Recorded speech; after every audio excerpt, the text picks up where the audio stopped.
Residents I spoke to this morning say they will never trust the water, and now that those pods are closing by this Friday, they have to look for another source to find their water. Check out this U-Haul right here. First Trinity Baptist is donating this to people, but it'll probably be gone by the end of today. Let's look right here. Look at this piece of metal. Now, I'm not even sure what this is, maybe a vent. Look how heavy that is, and it was easily moved in these winds. A lot of the investigators have left, allowing us to get a lot closer. You can see we are right in front of the tape, and if you take a look right behind it, now that is where someone unfortunately has passed away due to that fire. It is coming down pretty hard. It is getting icy out here, and the wind doesn't help. Now, my fingers are freezing at this point. And if you take a look at this document, it actually says that they believe some of those companies cause opioids to be diverted into Genesee County. If you take a look over here, this is what she's getting done. They call it a full mouth reconstruction. Police are saying this is a double homicide. Now, one of the victims' body is still on the ground right now. Thanks, Nick. Funeral services were held today for the Shiawassee County man who was stabbed over 40 times in a Chicago apartment last month. This is still a very active scene. Just take a look around. If you look, there's about a dozen or so firefighters from the Mount Morris Township Fire Department. Now with Coach Carey and Coach Ruben, he's gonna hold the mic for me so I can do one more drill for you guys. They expect all lanes to be open this afternoon. They said they think it's gonna be safe enough for drivers. Now I'm on Salzburg overpass, and if you take a look, you can actually still see debris from when the accident happened. This is off of that semi that crashed. I just realized that zip lining is a lot better than coffee in the morning. Now I'm here with Jacob. He's been great to me so far. He saw me mess up plenty of times. So tell me a little bit about the course. We actually have some other people doing some cool stuff right now. Yeah. Madison, hit it. How are you? Lines wrapped around Beach Street in downtown Flint to pick up water, thanks to hundreds of cases donated to First Trinity Baptist Church. We've been passing out water every week since then, since 2016. But obviously now with the pods closing, there's a more diverse need. Salt water. Bottled water in high demand and in short supply. This after the governor announced Friday bottled water would no longer be supplied by the state due to decreased lead levels. A move Northside Flint resident Karen Natelin is calling heartless. No, we don't trust them, and now they want to get rid of the water. What they trying to do, take a vacation on us? With water pods expected to close as early as this week, residents like Randy Alexander are now turning to churches to get what they need. I got people across the street that don't have a vehicle that can't get water, and I'm trying to get it for them. Volunteers and church leaders were on site throughout the afternoon packing up cars. Something longtime Flint resident Marcus Lewis appreciates. And the church has been backing us ever since it happened. Church leaders say they will provide water to residents even after the pods close. They were there in the beginning, and they'll be there at the end. What we're doing is doing what we've been doing, providing a service to the community at large. Now again, many of the residents I spoke to said they're still using this water to cook, clean, and even bathe. So if you need more water, I'll have a list compiled on our website of where you can go once those pods close. For now, in Flint, Courtney Wheaton reporting. Some would call Midland native Don Bloomfield special. No, the only thing they told me I was just the last survivor.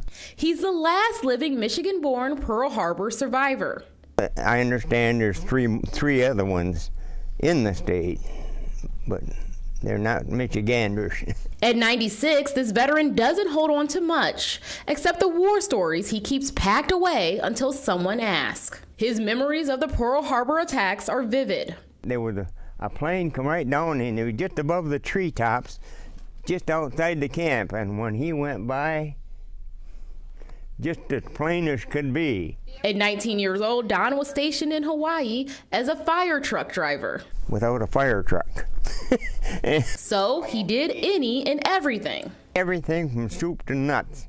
On December 7th, 1941, his duty was to move sandbags. When we come back out to go back and get another load, there was a flat top truck ahead of us loaded with bodies.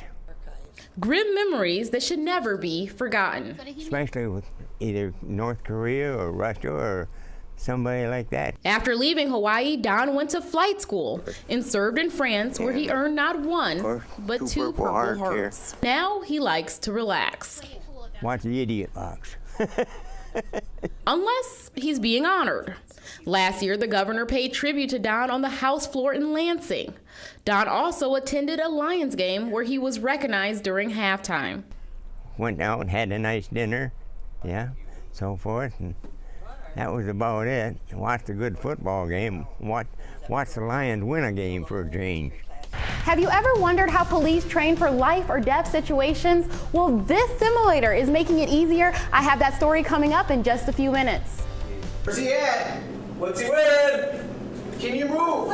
Training that puts you right in the middle of life or death situations. John, you take point, you got the long gun. Teaches you how to make a split-second decision. It's a new simulator blurring the lines between what's real and what's fake, helping police be the best at preparing for the worst. Stress of the real world where you've got innocent people walking around and it's not just standing in front of a paper target. Davidson Township Police Officer Mike Bice is using a system called Milo. The technology features 5 panels, gives users a nearly 360-degree view, and is loaded with different scenarios from traffic stops to active shooter situations. Some scenarios you have to look behind you to both sides. It's not just looking at a computer screen right in front of you.